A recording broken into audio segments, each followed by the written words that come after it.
Hello and welcome to the Dad Whisperer. I'm your host, Dr. Michelle Watson, and it is my passion, as you know, to help dads become heroes.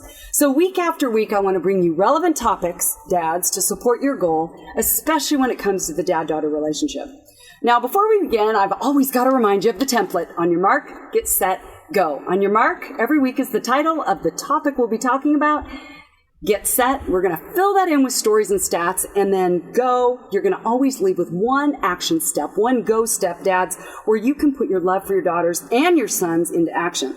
Well, today I've got a really fun surprise for you. I'm joined by an uber-gifted musician by the name of Matthew West, and he just happens to have two daughters that he's crazy about, and there is nothing more than I love than talking to dads of daughters because they light up from the inside out. Welcome, Matthew. Thank you. It's great to be here with you today. Well, I know that I could have you give your bio much better than I can, but I will give you a few of the highlights. So you began your career as a songwriter. You've written hits for a lot of others that everyone would know, but I'm going to whip through this so we have more time to talk about your heart for your girls rather than all your bio, because anybody can read that online. Right. We know that you've also have a new album coming out in September called... It's called All In. Okay. All In. Yeah. So this is just out. You guys got to get out there and get it. You're going to love it. And we are actually talking here at Fish Fest. And so you're going to be singing some songs tonight. I'll be going on stage in just a little while. And, I love writing songs. I love recording songs. But the chance to get up on stage and connect with an audience live is, to me, kind of completes the circle of the circle of musical life. It's that you write, you record, you perform, you repeat. But it's that connection in front of a crowd that where you hear them singing the songs back to you, where it kind of hits you. Wow, these people have allowed a song that means a lot to you to mean a lot to them. To speak to them, and that's a really special thing. So I'm glad to catch a few minutes with you before I hit the stage tonight. Yeah, well, thank you. And it's just amazing. You're a 4-time Grammy nominee. You've written a book called Hello, My Name Is. Yeah. So we got to have people getting out there, getting your stuff. Yeah. Hearing your heart. Yeah, we have a mutual friend, Terry from Harvest House, who's published your book, right? And published 3 of my books. Yeah, so it's been fun to kind of extend my writing beyond the confines of a 3-minute song and to really explore the written word that I feel like God's put on my heart, to share with people, to go deeper than you can in a 3-minute song. Plus, when you're writing a book, every line doesn't have to rhyme, so there's a lot of freedom in that. I enjoy that, That's awesome. And you have 2 daughters. Your oldest, Lulu, she's 11. Yes. And your youngest, Delaney, is 8. Yes, the best part of my biography, there for you sure. Go. My wife and I, Emily, we've celebrated 14 years of marriage, and we have 2 just incredible daughters, and God's just blessed me just beyond measure. Which is a great segue to talk about the title today. So today on your mark is, I'm calling this 2 Daughters Are Doubly Good. I would agree with that. That's great. Well, let's now get to the questions. So before we get started, I would love to hear a little bit about your backstory, your upbringing, what your dad modeled to you as a father. I got to meet your dad just a little bit ago. Yeah. What's that story like? Well, me having 2 daughters as a dad came as quite of a shock to my world because I grew up, with no sisters. We were dominated by males. My mom was all alone. My mom and my dad had myself and my 2 brothers. So I grew up in a house with 3 boys, and the male domination really carries back even further generations. My dad grew up in a home that had 10 children, 9 boys, and 1 girl. Oh my goodness! So naturally, when my wife and I got married and started thinking about children, I was like, well, for sure, I'm going to have sons. Right? Because the Lord knows I'm, wired for that. I'm equipped for that and wired for that. And then we found out we were having 1 girl and then a 2nd girl, and I wouldn't have it any other way. It's just been an incredible journey, learning how to be the best dad that I can be for my little girls and watching them grow up so fast. I just drove them to school for my daughter's first year of 6th grade and my youngest daughter's first year of 3rd grade, and It's just, it's a special thing getting to, so I'm learning the world of all things Pink and, the, well said. You name it. I mean, just, I'm in, but, as the name of my new record says, I'm all in. I love it. I wouldn't have it any other way. And, I love raising little girls. What do you remember it being like when you first brought Lulu home, your first daughter, then your second? Well, just the anticipation for both of their arrivals is what I can even feel all over again when I think about it. When I think about the days leading up to it. For me, I communicated the excitement and the nervousness and the anticipation the way that I always do, which is through songwriting. Right. So one of the songs that I wrote for my daughter was called Safe and Sound. One of the biggest things, I look back now and I remember what I was most nervous about was the name for both of our daughters. Choosing the name. I remember being just anxious about, like, am I picking the right name? Is she going to grow up and is she going to like the name Lulu, or is she going to be mad at me, Right. And so in one of the lines of the song I wrote for her leading up to the days of her arrival, it said, I couldn't wait to meet you. Hope you like your name. I get the funny feeling life will never be the same.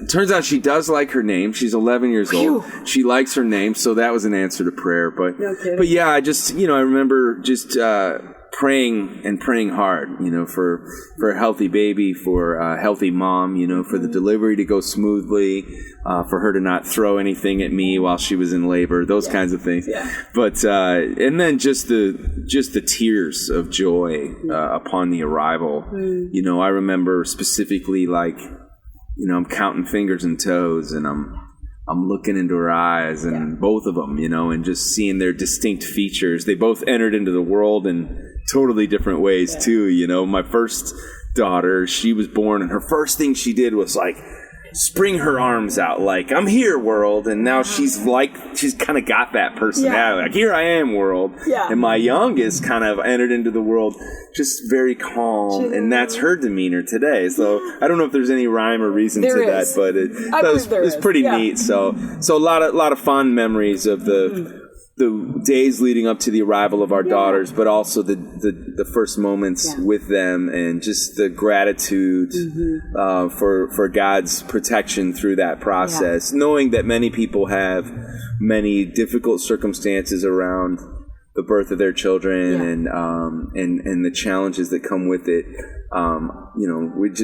You're filled with gratitude, for sure. Kidding. So what's it like to be on the road and away from them a bit? Well, that's the hardest part. At the beginning of this interview, I shared with you how much I love getting on stage.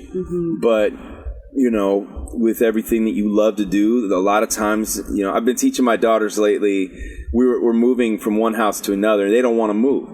And I've been trying to teach them that there's an upside and a downside, There's your next song. Yes, exactly. So it's the great kind of tug of war of my life, to be honest with you. The fact that I'm here in Salem, Oregon today, moments away from getting on stage and doing something that I love to do, doing something God's called me to do, being a part of something that I believe has an eternal impact and an eternal value. The thought that somebody's at this concert tonight that doesn't know Jesus, that they're going to hear that message and perhaps even respond and pray with me at the end of the concert. But what the cost is for that is that I missed watching my daughter on the cheerleading team for her 6th grade football game. I missed going to the park with my youngest daughter, Delaney, today. And so that's a challenge, And over the last few years, we've really made steps to make sure we're putting our family first. We began homeschooling our daughters, and we did that for 4 years, really out of that conviction of just going, at the end of the day, I don't want to get to the end of my life having built a successful music career or any sort of fame or renown, and yet my own children didn't really know me, So I just kept thinking, I don't want that to be my story. Thank God. That's why you have credibility on the platform. I hope so. I mean, because you're living it. Yeah, absolutely. Behind the scenes. Yeah. So I'm trying to, and we homeschooled for 4 years, and it was an amazing experience. We saw the world together. So, that's something that really brings you close together as a family. It was a sacrifice, a financial sacrifice, a huge sacrifice for my wife. To basically, okay, we're going to pick up and tour together as a family. And that had a season. It was incredible. And now we're on to a new season where they're in school. And how many times do you get to do an interview with Third Day in the background? It's kind of cool, right? So, but yeah, so that was a game changer for our family, realizing that, let's homeschool, let's do this, let's be together as a family, put family first. Well, you probably relate to a lot of dads who are gone a bit for work. Do you have any ways that you stay connected with your girls on the road? Well, one of the moments that sticks out to me a lot is a moment where I was leaving town and my youngest daughter was really having a hard time with the fact that I was leaving this particular time. She was crying, and Delaney said, why do you have to go this time? And I was like, well, why Daddy goes on the road? And I've taught them, Daddy's leaving, but the reason I'm going is to tell people about Jesus. And so my daughter Delaney said, I'm going to tell people about Jesus. And she said, well, why can't somebody else tell them about Jesus this time? And that's when it kind of hit me that, you know what? Yeah. For me to hide behind this, I'm going to do ministry. My youngest daughter isn't old enough to even understand that might be different than, I was kind of saying, well, this is like a higher calling or a higher cause. But to my daughter, I may as well have been, a traveling salesman. Yes. Because she just knew I was gone. Yeah. And somebody else tell them about Jesus. I want my dad today. And that really hit me kind of hard. What'd you say to her? As you worked it I didn't know what to say in that moment. I just hugged her, and I had a lot to think about from that point. And honestly, that's one of the things that led to us homeschooling, of just realizing, okay, I've got to strike a better balance here. Yeah. It's never going to get easier, but it's something that we continue to try to find solutions for. Yeah. So while I'm on the road, to answer your question, we try to talk on the phone like crazy. We do FaceTime. Mm-hmm. My daughter's, Facebook's one of those things that's they just like to look at their own picture, so they're looking at their face and checking their hair. Yeah. But just the fact that we're getting a few minutes to spend together, I ask a lot of questions, they don't really care about what I'm doing today, but I want to care about what they're doing today. So I let them talk and just tell me about their day, tell me what's going on. And so really, let's underscore the point of that, because I teach a lot of the dads that I work with how to ask good questions. And I think the fact that you're just letting that roll off your tongue, I ask them questions and let them talk. That's actually a skill that I'm hoping dads listening today take as a go step. Ask the questions to draw them out. Yeah, I think when you ask questions, you're showing an interest, and you're opening the door. You're giving them an invitation to share with you. And, look, my life can be filled with interviews like this where people want to know what I have to say, and you can kind of fall in love with that. And so when you get home or when you're on the road and you're talking to your family, it's I like to turn that around. I can be the interviewer, you know what I mean? So how was your day? What's going on with you? The world doesn't revolve around me. My world revolves around them in those moments that we're getting to talk to each other. That's awesome. Yeah. If you could talk to your younger self, so here you are, over a decade out of being a dad, what would you tell your younger self about fathering girls? Wow, that's a great question. I guess I would tell myself, Matthew, just like with being a husband, being a dad is not about the pursuit of perfection. It's about the pursuit of being present. Thank you. And I struggle with that. Yeah. I would love to have a dad tell me that. Yeah, I think... My dad does remind me of that. Yeah. I think that's the big thing for me is I'm just very goal-driven, very focused on things that I care about. And if I'm not careful, I can kind of be just present but not present, at home. And again, my wife's very good at pointing that out at times. And I really think that's part of what a spouse needs to be for each other, is a mirror. For someone if someone's not telling me and being honest with me, hey Matthew, when you come off the road, turn your phone off. right? Like, you haven't seen the kids in 3 days. Like, and I think we're hanging out and having fun, but I'll respond to a text message if it comes in because they need an answer about some business matter, and it never stops. But so I guess I would say that just I'm practicing how to be present with my children. And how do you not get defensive when your wife's telling you what you're not doing right? Oh, I do get defensive. That's, okay. Yeah, absolutely. I'd say, hey, you don't know what you're talking about or whatever. And then later on, I'll go and be like, you're right. She was right. You know what I mean? Being the three of them live on Venus, you're like, okay, she probably knows what she's talking about. Yeah, so I mean, for me, it's like, that's part of the humility of it, that, humility does not come naturally to any of us. Like, when anybody tells us the truth, that especially if it's a truth we don't want to believe, that's not easy to take. But I think the ones who wind up living ultimately a successful life are the ones that, as hard as it may be, will eventually let the truth sink in when it's spoken from somebody with good intentions. And I know that's my wife.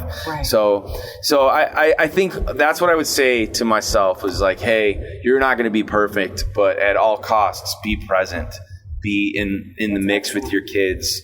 Make sure you're carving out time with each of them individually, not just together. Yeah. That's been an important thing for us, like making sure that I'm getting my date nights, not just the three of us, but each one of them. Sitting across from each other, making eye contact, asking lots of questions, And this is setting the foundation for when they hit adolescence, which tends to get a lot trickier for dads. But when you start early and get the groundwork set, you're going to yield dividends down the road. I hope so. I hope I've set the groundwork. I know I have been far from perfect. I know that the travel has made for challenges. There's times where we feel closer than others.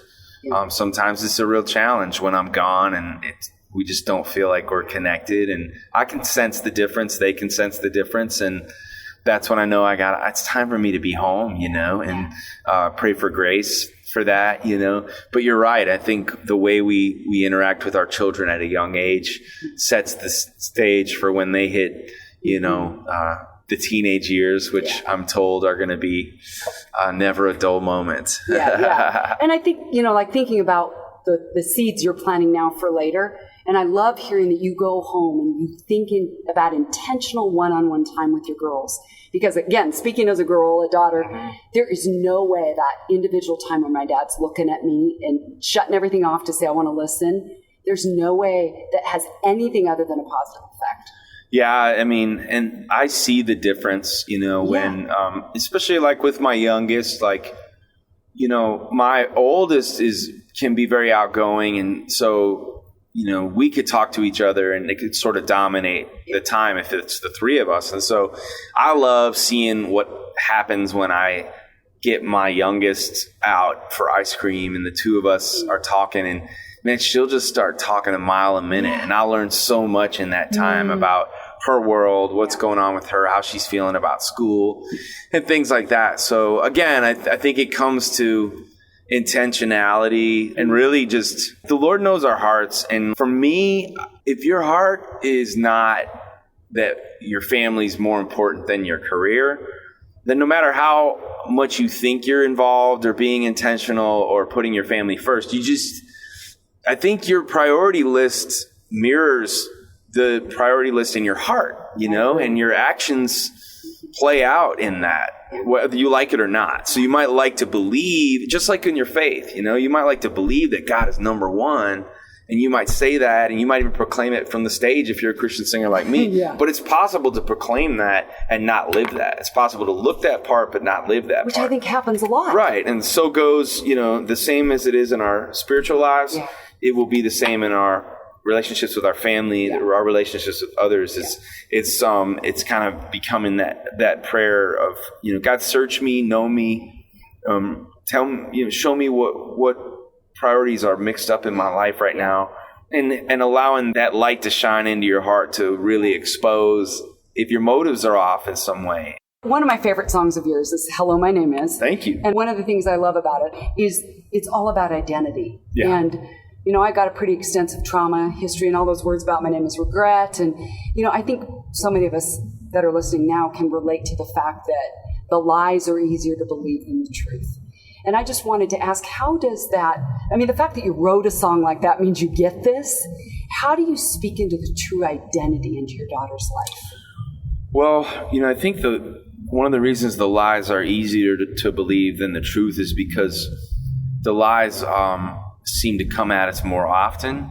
The lies are louder, and Satan will not stop. He's relentless in his pursuit to win us over in believing a lie about who we are. I think that's one of his go-to tricks. As crafty as he is, he's up to the same old tricks that he's always been. And I think the battle for our souls is a battle for our identity. If he knows if he can get us to believe a lie about who we are, we'll stay far removed from all the power that comes with knowing our identity in Christ. And I realize I can see that now in my own daughters. I wrote that song really before my daughters were even at the age of like kind of having their identities impacted by outside forces. Mm-hmm. But I can see it already, just how many things are competing to win over my daughter's identities. And I can see them heading into a school and heading into a world that's at every turn going to try to make them feel like they're not smart enough, they're not attractive enough, they're not good enough, they're not talented enough, they're just not enough. And I think what my wife and I have just had a determination to say, we know that there's going to be influences in this world that are going to vie for her attention and for her identity. But inside the walls of our home, as long as they're with us, I'm going to be letting them know all that they can do, all that they are, who they are in Christ. Yeah. It's sort of ironic. Like, I see a lot of kids out at my shows, like, singing my songs. Now, my kids don't think it's cool to like their dad's music. So I have to find my songs will actually impact somebody else's kids more than my own kids. Does that hurt a little bit? Well, no, I mean, okay. But I think what it's done is it's taught me, it's like, hey, man, I can't just write a song telling my kids that they're a child of the one true King. That might be for somebody else's kids. But my kids, they need to be influenced by me in a different way. And I have to go deeper than that. Mm-hmm. And so, I mean, obviously, the importance of Scripture, there's no substitute for it. Yeah. And I want my kids to see me actively pursuing a relationship with Christ. I mean, I think that's something I look up to my parents so much about. Like, my fondest memories growing up are the fact that I remember walking by my parents' bedroom and I would hear my mom praying, and I'd kind of peek in, and she's on her knees by her bed, really crying out to God on behalf of her children. And I think that's something that really speaks to me. And I want my kids to know that their mom and I are on our knees interceding and praying for them too. Just praying that their identities will always belong to God, and that they'll know who they belong to, what their Creator says about them. And at the end of the day, there's no more significant title than to be called a child of God. Amen. Ooh, you're building a bridge to God as a father. I hope living so. That out. Yeah, I sure hope so. This interview is timely because I'm in a season of my life where I literally just made this record called All In. And so much of these songs that I'm writing are literally about how can I go all in my life. And guess what I wind up writing about? How can I go all in as a husband? How can I go all in as a dad? Yeah. How can I make sure I reach the end with no regrets, and I don't want to miss that. So one of the songs I wrote for this new record is called The Beautiful Things We Miss. And the second verse says, she hides out in her headphones, texting on her cell phone. Daddy's girl built a world behind her bedroom door. While he was working hard and providing, bigger houses still get divided. Just yesterday she was on his shoulders, but today she's older. Why do we get older? Oh, the beautiful things we miss. And the chorus says, I don't want to miss it. I don't want to look back someday and find everything that really mattered was right in front of me this whole time. Open up my eyes, Lord. Keep me in the moment just like this, before the beautiful things we love become the beautiful things we miss. And that's my heartbeat right now as a dad, of just going, I don't want to miss these moments, And I wrote that verse looking ahead a few years into the future, seeing a teenage daughter on her way to being a teenager going, I don't want her to build a world behind her bedroom door and dad's not invited, And the fact that you're aware of it is half the battle. You're aware. Yeah. You're saying, I don't want that to happen. Well, Yeah. Matthew, it's been great to have you. I got to ask you one last question. Yeah. If you could give one go step, an action step for dads this week to put their love for their daughters into action, what would that be? That's a great question. I would just encourage any of the dads out there, maybe part of this interview has even convicted you a little bit or challenged you, not to beat yourself up for the ways that you maybe feel like you've felt short in your parenthood, to realize that it's like, okay, ask God for forgiveness and then wake up today and realize this is a new chance to be intentional towards your relationship with your children. Make a point to look them in the eye. Yeah. You can never tell them how much you love them. You can never tell them that too much. Yeah. And so I would start there, making eye contact, making sure they know how much you love it. Be affectionate. I know I'm giving a laundry list, but man, awesome. I talk to so many people who would have given anything to have the love and affection of their dad. And, for me, it's like, man, I'm going to hug on my kids, love on them, and tell them I love them. And, man, you start there, and you'd be amazed how the doors open up for communication between you and your daughter. Well, Matthew West, thanks for joining me today. Our topic's been 2 daughters are doubly good.